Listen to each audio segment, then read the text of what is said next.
Hi there, this is Rahman from the Cypher YouTube channel. Here in this video I'm going to teach you the problem is you are working in Microsoft Excel. Maybe you are facing this problem that you can see my whole document in Microsoft Excel, the Excel data for practice file, free download. If you want to download this file, I will give you the link in the description below so you can check it out.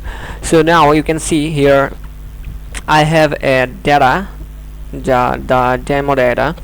Now if I go this cells, if I click on these cells, maybe the R cells, you cannot see the actual borders. If I click right I cells, you can see I have a lot of borders, but if you want to put some data in other sides, but you cannot put, and you cannot see the border inside this area.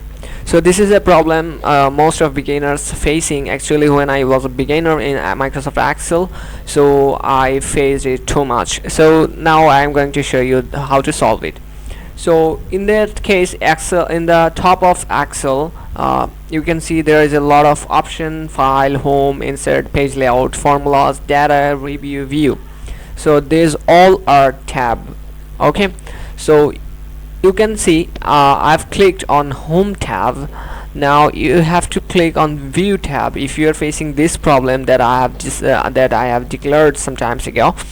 So if you want to solve it, just go, you have to go the view tab, and there you will find out the grid line. Just check it, you can find out this border of your all of cells. So this is how you can solve your problem in Microsoft Excel. If you like my videos, please subscribe my channel, and if you have another problem, please comment down below. And thank you so much for watching this video. Until then, see you again in another. Till then, take care, bye bye.